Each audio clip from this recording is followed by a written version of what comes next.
Welcome back, Doing Football. Today, we're doing rookie running back rankings. Draft is wrapped up. We're ready to talk about running backs, their impacts on the teams they're arriving with. Today, Jared is with me, new hire. You're going to watch the two of us get to know each other right here on this show. Very excited. Let's do football, baby. NFL draft is wrapped up on Saturday. We've got the running backs landed in all the places they're going to be playing with in 2021. Today, we're going to rank the running backs from the NFL draft, the teams they've gone to. We're going to do the top 5 running backs. I'll ask you, Jared, because I think that some of these running backs that came into the class I was very, very excited about, but a lot of them landed in some of the wrong places, right? Yeah, there was a lot of running backs that fell in the draft. Only 3 went in the first 3 rounds. So a lot of these landing spots didn't end up being quite as good as we thought. Yeah, exactly. I mean, so for myself, we talked about it last week on the show, but Travis Etienne, where he landed in Jacksonville. You know, Javonte Williams was someone to be excited about in 2021 because of his performance with UNC. Did not go to a team that I think I would be too excited about if I was a fantasy owner drafting this season. But without further ado, let's get started. I think best way we do this, I think number 1 is a pretty obvious one, so we'll start there. Jared, I don't think you're going to disagree with me, but Najee Harris is the easy number 1 rookie running back in this class. No questions asked.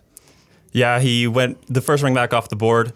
He went to a team that in the past has usually used a workhorse running back, and we'll probably see that with Najee Harris this season. The only problem I see with Pittsburgh as a landing spot is their offensive line has gotten consistently worse over the past few years. Yeah, me and Avery talked about this last week, that the running back room or the O-line hasn't been addressed. This wasn't, in terms of disappointing on round 1. They probably could have gone to another position. But like you said, Najee's going to come in. He's going to be a workhorse back for the Steelers. Benny Snell, Anthony McFarland are the only other options they've got to work with. I don't think they're going to look to be using them. Few other things from his time at Alabama. Tons and tons and tons of touches. Like, he saw the ball a lot. He had been there for 4 seasons at Alabama.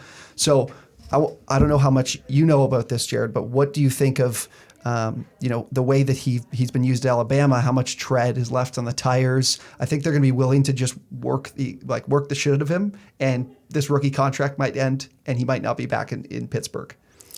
Yeah, I don't really disagree. I disagree with the whole workhorse running backs tread on their tires, accumulating over the years. Yeah, like we saw the same thing with Jonathan Taylor last year. He was one of the biggest workhorses in college last year before he went to the NFL, and we've already seen it's not really going to impact him.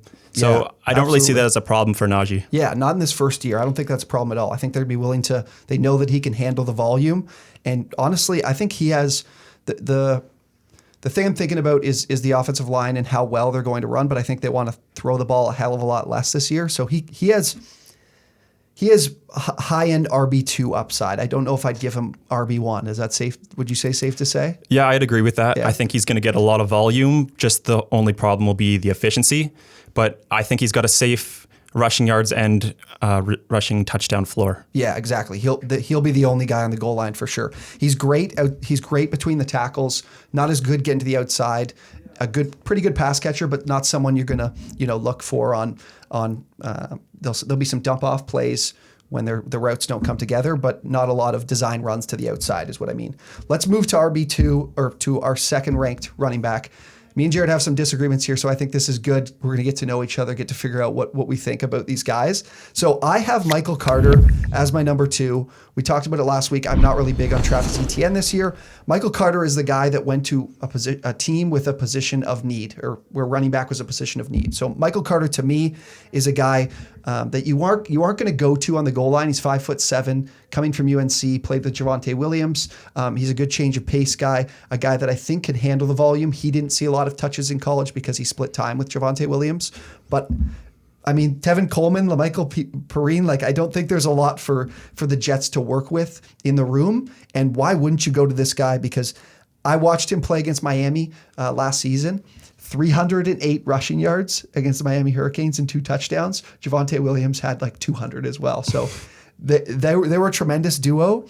And I think that he just has the opportunity. So a guy like that, especially early, in your drafts, he's someone you can take later and see there's probably some guaranteed opportunity to be seen early on in the season. Yeah, Michael Carter is somebody who has gone up a lot of people's draft boards when it comes to dynasty rookie drafts this offseason. The landing spot isn't bad, although I would say, like, even look at Le'Veon Bell when he went to the Jets. He was the only one there, and even then he still couldn't put up fantasy numbers. So I'm a little nervous about, even if he's the only guy there, if he will still put up big numbers. And he wasn't even drafted until the 4th round, so that doesn't even guarantee that much. But the only upside I see is that he is likely the guy who will lead that backfield in touches, so we should see a decent floor out of him. Yeah, absolutely. Draft capital wasn't really invested in him, right? That's kind of what it is.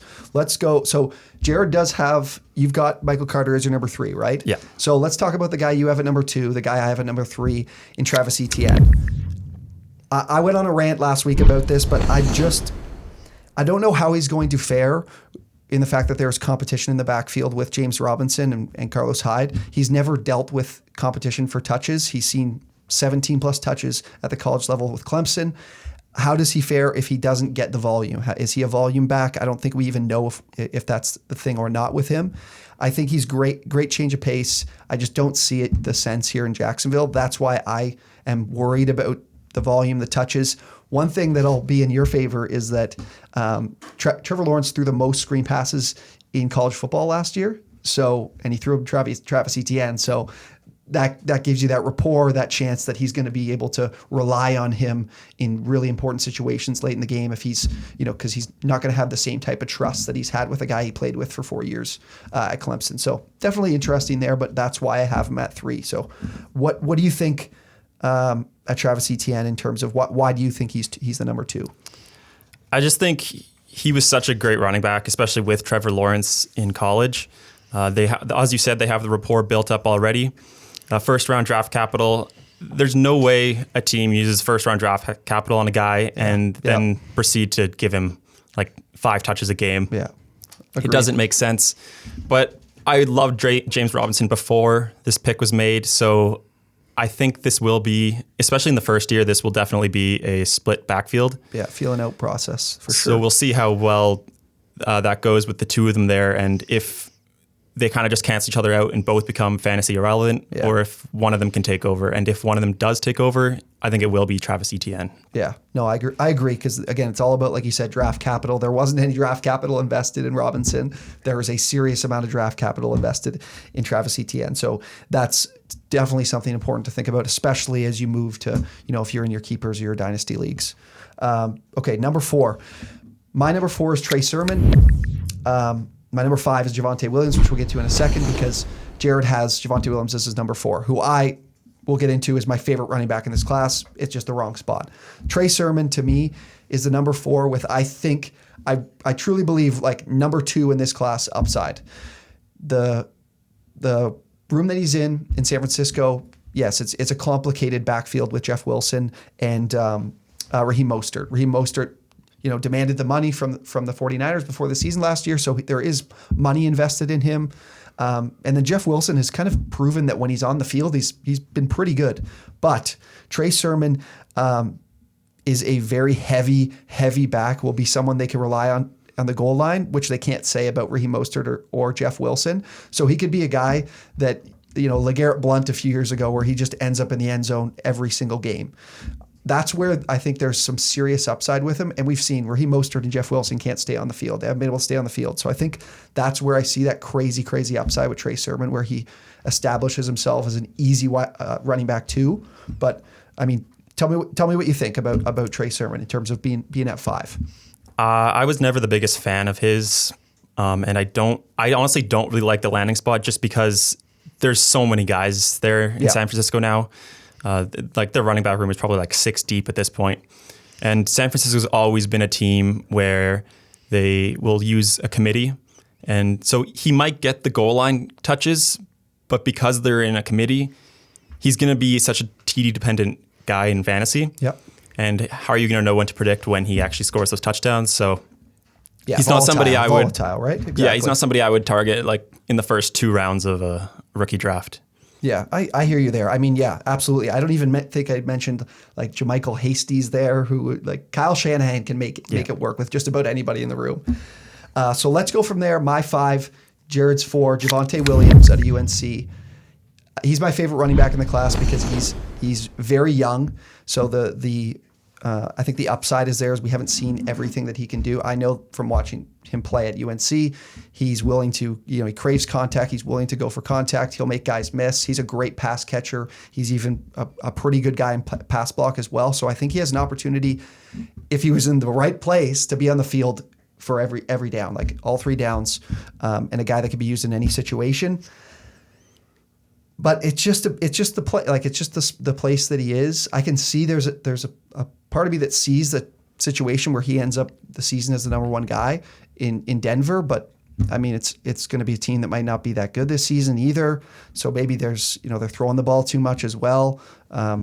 But if they are throwing the ball a lot, he's going to be on the field maybe as a pass catcher. But Melvin Gordon kind of is the same thing in terms of he's always been a great pass catcher as well. So, Jared, tell me what you think about Javonte Williams. Even though I've got him as a 4, I really don't like this landing spot or him that much for that matter. I really just think this is overall a really poor running back class. There's Najee and Etienne were the main 2, and after that, it really dropped off.